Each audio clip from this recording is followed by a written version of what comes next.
don't know. What do we have to decide?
Clean, beautiful coal. Clean, beautiful coal. We love clean, beautiful coal, don't we, Doug? Huh? I'm thrilled to welcome to the White House the men and women who light our cities. And, you know, you do things that people don't even understand. There's so much. You do so much. You heat our homes, fuel our factories, and turn natural resources into American riches and dreams. Our amazing coal miners. Thank you very much, fellas. That's great.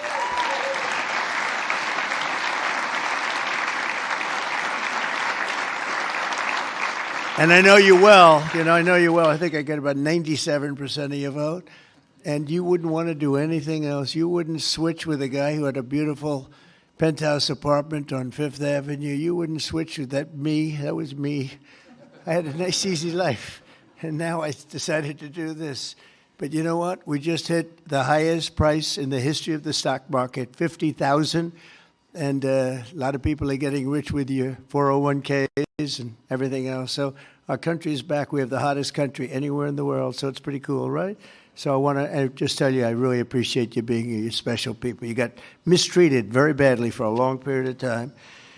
But you've never had a better friend in the Oval Office than me. And I'm proud to officially name the undisputed, when did this come out, Mr. Speaker? The undisputed champion of beautiful, clean coal. We have to proceed. Always, I don't use the word coal. It needs a PR job because it had a bad reputation for a while. So we're not allowed to say the word coal anymore. It has to be preceded by beautiful, clean coal. Okay? We're cleaning it up. Very good.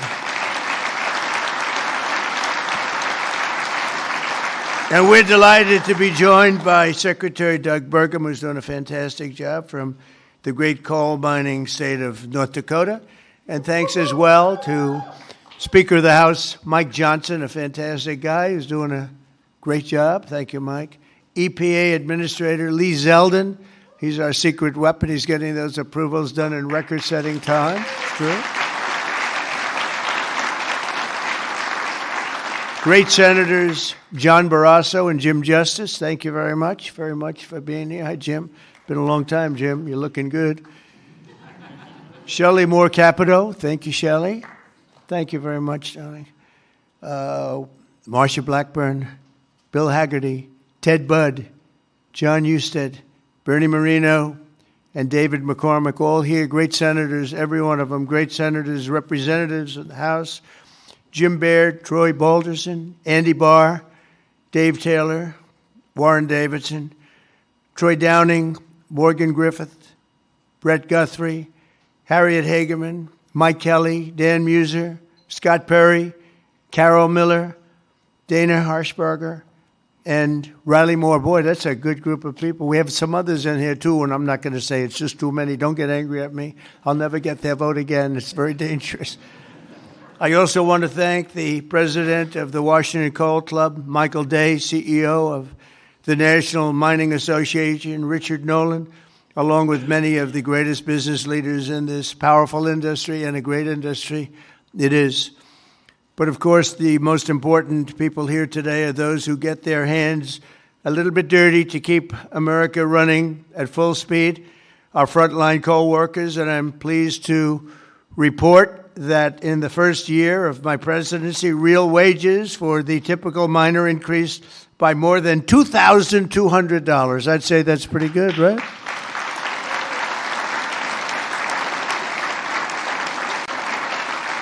And I'll give you the bad news. It's the first time that that's happened in more than 27 years. All right? Those other presidents didn't take good care of you. They didn't take good care of you at all. They didn't realize what they had.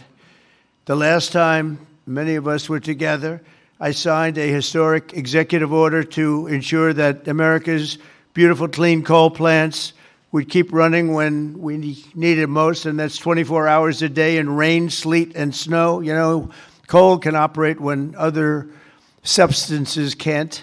The Biden administration, he had no clue what he was doing. Shut down dozens of coal plants. They shut them down. Literally, it seemed like one a week, one a day. They were shutting them down left and right as fast as you could. They were paying people to shut down a coal plant. And if we had stayed on the ruinous path, we would have seen mass suffering and rolling blackouts all over the country. We would have had blackouts right now all over the country. We would have had a country that, worse than blackouts, every other thing would have been wrong with it too, with all of the horrible things that took place at our border. And right now our border is 100% secure. First time in the history of our country, actually. And you see it all the time. So instead, when large parts of our country were hit with winter storms, it was coal that kept the power on, and it was coal that never was bothered by cold weather, warm weather. It's never bothered by anything. It just keeps on chugging, right? During this vicious storm, and they had some really bad ones, coal generation surged 31%, while solar and wind totally collapsed. I'm not a big fan of those crazy windmills that are all made in China. You know, they're made in China, but not used by China. Let's look for a couple of wind farms in China, see if you can find one. They sell us those things for fortunes, but we don't do them anymore. Have we done any this year, Doug? We're not going to do any, hopefully, for 4 years in this country. They're losers. They lose. You're supposed to make money with energy, not lose money with energy. And they lose a lot of money.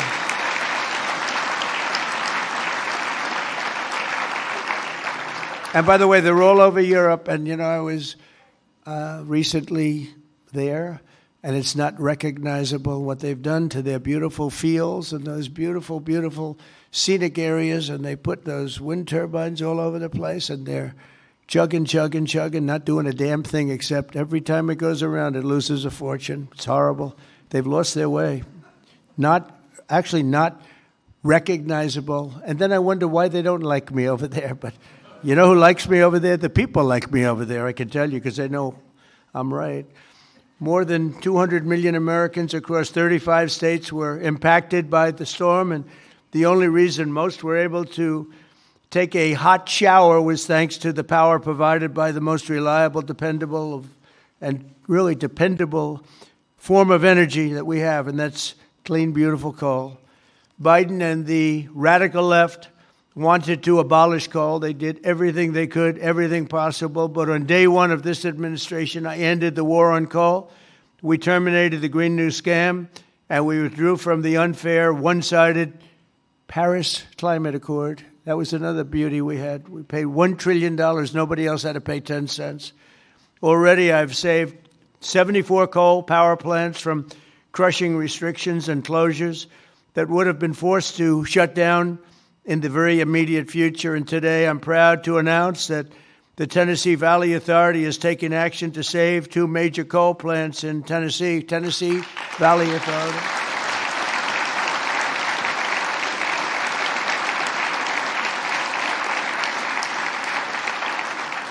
The plants are the Cumberland Fossil Plant and the Cumberland City.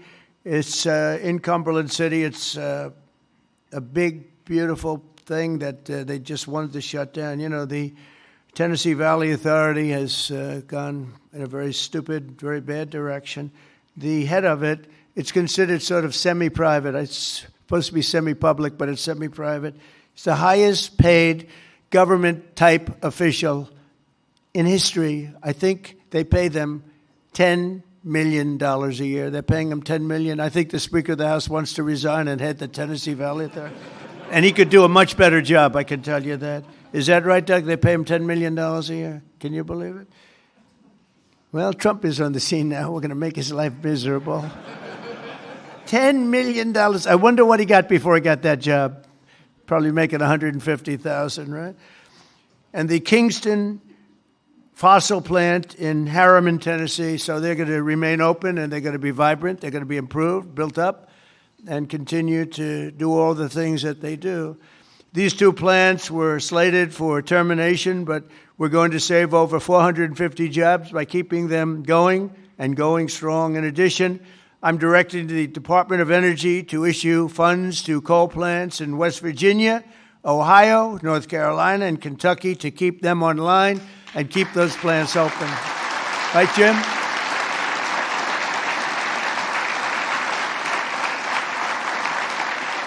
And very importantly, we're also bringing our coal mines roaring back to life under 4 years of the Biden administration, Sleepy Joe. Not a single permit was approved for a new coal mining project. Think of it. 4 years, not one permit. They were all being disapproved, actually. So not a single permit was approved. I didn't know that.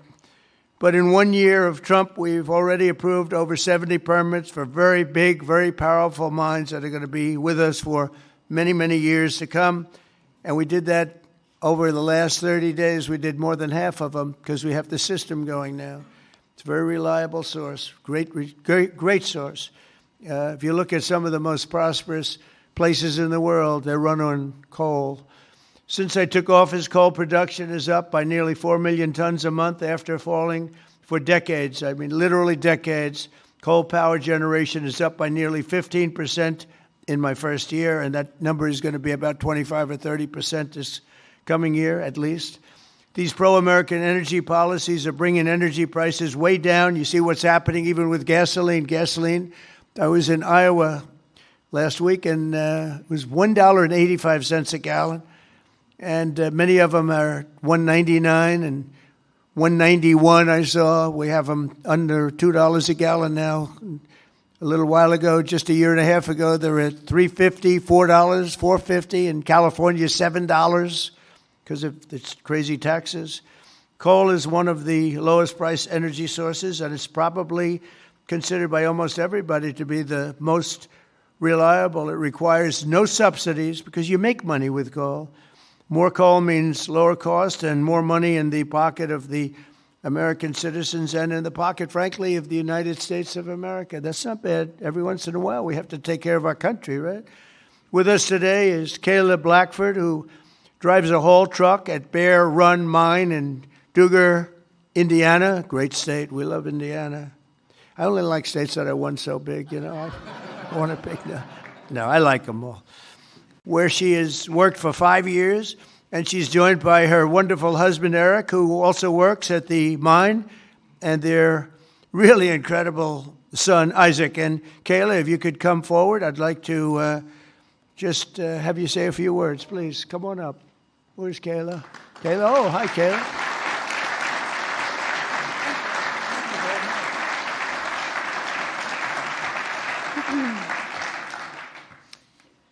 Thank you, Mr. President.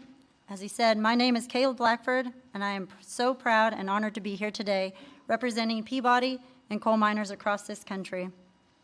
My husband and I both work at Bear Run Mine in southern Indiana.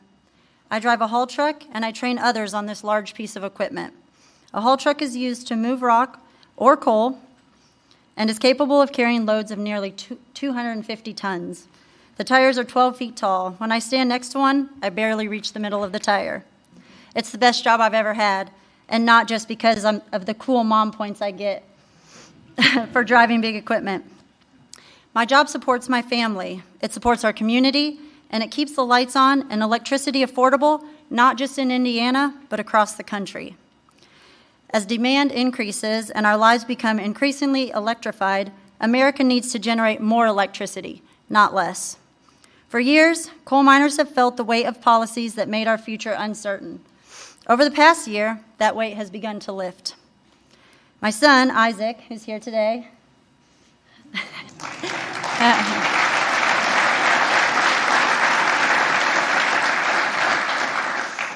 has friends whose parents also work at Bear Run. And when you grow up seeing huge mining equipment from the road, like Isaac and his friends do, you dream about the day when you get to run that equipment. When a mine closes, families don't just lose their jobs. They're often forced to leave their communities, their schools, and their support systems behind. The common sense policies to keep coal plants running implemented by this administration mean that my husband and I can keep working, stay where we are, and continue raising our son in our community that we call home. And the impact is even greater than that because you, Mr. President, have single-handedly kept utility prices affordable, the lights on, and our jobs alive. We are real people under these hard hats. On behalf of America's coal miners, thank you, Mr. President, for recognizing the value of coal and the value of the people who power this industry every day. Thank you, Thank you so much. So much, community, and thank you very much for all of I'll take that.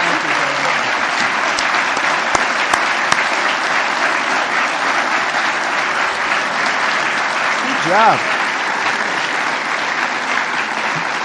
She did a good job, right? Look at the boy. He's so proud of Mom, huh? Did a good job? Couldn't do better, right? Anyway, thank you, Kelly. That's really nice. Thank you very much. Coal is also critical to our national security, vital to everything from steel production to shipbuilding and artificial intelligence. It's incredible what's happening with coal.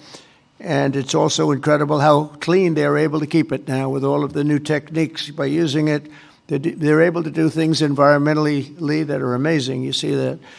That's why I'm also pleased to announce that in just a moment I will sign an executive order that directs the Department of War to work directly with coal plants on the new power purchasing agreements, ensuring that we have more reliable power and stronger and more resilient grid power. And we're going to be buying a lot of coal through the military now, and it's going to be less expensive and actually much more effective than what we have been using for many, many years.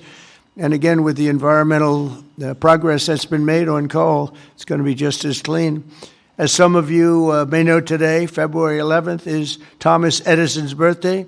There could be no better way to honor the legacy of the man who lit the world. Did you know that? The man who lit the world, Isaac. Do you know that? You ever hear of Thomas Edison? A little before your time, slightly. But then to reaffirm our commitment to American energy independence and the American energy dominance, we're going to be dominant. And we are dominant right now. We have a new group of people that we're very close to, become very close to. And that's called Venezuela, where we're taking in this case, oil. We had 50 million barrels of oil that we have floating right now to Houston to be refined, and we're getting energy from all different sources. And so oil and gas is fantastic. So many of them are so good, but we're not going to use the bad ones. America is now the #1 energy producer in the world. We are by far #1. In fact, we're very soon going to be #1 by double what #2 is. And under our leadership, we're becoming a massive energy exporter. In just the past few months, we've made historic trade deals with Japan, Korea, India, and others to increase our coal exports dramatically. We're now exporting coal to all over the world, and the quality of our coal is supposed to be, I'm not an expert in coal, but I've been very good to the people that are. The quality of our coal is supposed to be the finest anywhere in the world. From West Virginia to Wyoming, from Ohio to Montana, and all across the country, we're lifting up our hardworking American miners like nobody has ever done before. We're bringing down costs of American consumers, and together we're making the most of the magnificent land that God gave us to rebuild the greatest economy and the greatest nation in the history of the world. Another one of my favorite words is the word tariff. Tariff is I know they want to hear that little story. I used to say it's my favorite word. They said, what about God? What about religion? What about family and your wife, your children? So now I make it my 5th favorite word. Oh, you have no idea. I suffered. Kayla, I was suffering from the fake news media. They were going after me when I said it was my favorite word. So I make it #5, and I think I'm generally speaking okay. They'd like it to be a little bit later than that. But because of tariffs, you saw that it was just announced our trade deficit has gone down. Now, if you go down 1 point, 2 points, you're like a genius. It's gone down 78%. 78%. Can you believe it? And we have to fight. Right, Speaker? And we have to fight. Just came out.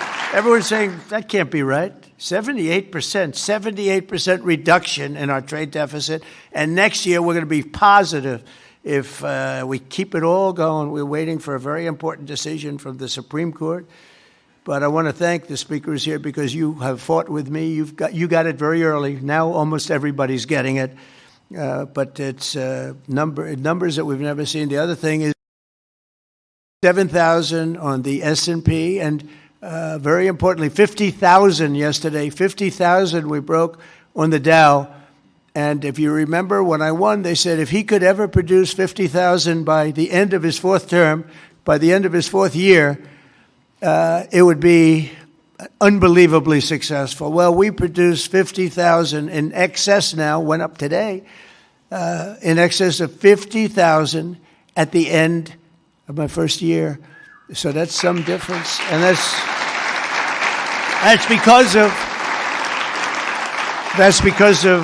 because of tariffs. So we're doing numbers that nobody thought were possible. The economy is rich.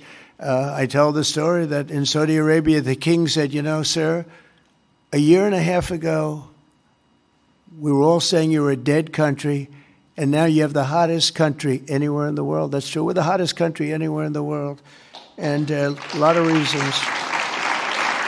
So once again, I'd like to thank you for the tremendous honor of being here, and especially these gentlemen in the front row and a couple of you in the second row. What happened to the guys in the second row? They couldn't make it to the front. What's wrong with them? They don't shovel it as well, right?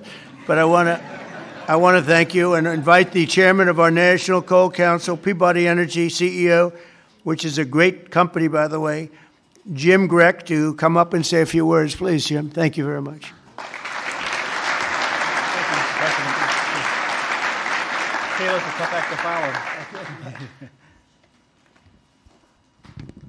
Mr. President, we stand here today representing the thousands of coal miners across the country to express our deep gratitude to you, sir, for the actions you've taken to support our industry. Your leadership and decisive actions have sent a powerful message. We have a president who, more than any other, deeply understands the importance of coal in supporting the future of this nation. Sir, you know what most people don't. The U.S. has more energy in its coal than any nation has in any single energy source. We have more energy than Russia has in its gas, and we have more energy than Saudi Arabia has in its oil. Yet before you, sir, presidents were afraid to allow coal to help keep electricity abundant and low cost. And Mr. President, that changed with you. We saw the impact of your wise policy in real time during the recent winter storm as temperatures plunged and demand surged. The coal plants you directed to keep open provided the stability and resilience that the grid needed. And today, thanks to your leadership, sir, we are working with your administration on the potential to build new coal-fueled power plants and having coal emerge as a source of rare earth elements and critical minerals that are essential for our national security and economic future. And because of you, sir, the mining towns that once feared for their futures are seeing new investment, renewed optimism, and a sense of pride restored. Families feel more secure, local businesses are growing again, communities that had been written off are reinvigorated. For the thousands of workers across this industry, your support has meant more than policy, sir. It has meant dignity, stability, and the recognition that their work matters in making America great again. So, sir, Mr. President, on behalf of Michael Day, the chairman of the Washington Coal Club, and all the coal miners across our great country, I'd like to ask there's some executives and coal miners are going to join us on stage, and we are going to present you an award, sir. Oh, that's great. Thank you very much. Thank you.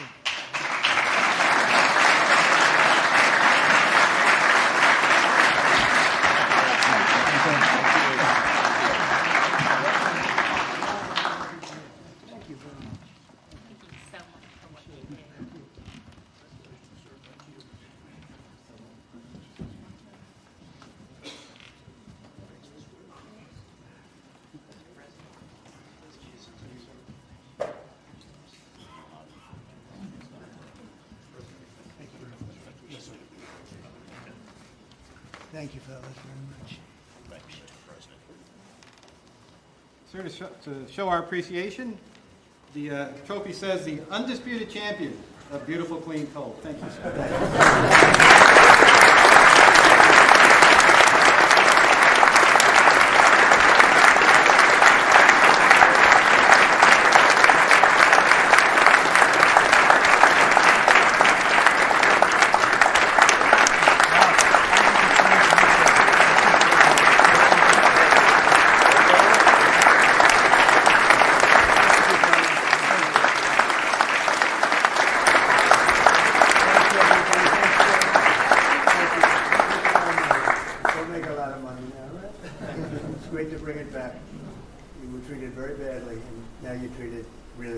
Thank you very much.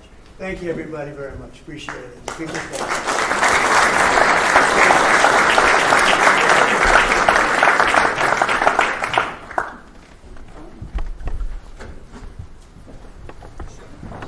We don't use auto pens. There's no auto pen. Okay, come on up. That's great.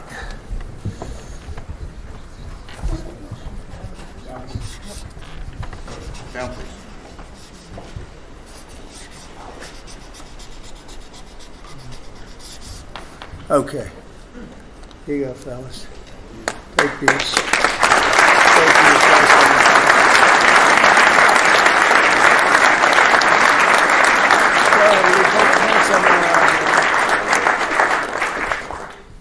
There you go. I'll get up. Okay, come on. You guys okay? Speaker?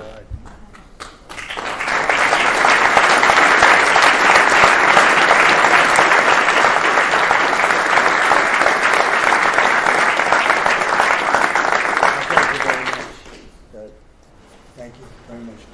Good luck. Make a lot of money. Have a good time. Thank you.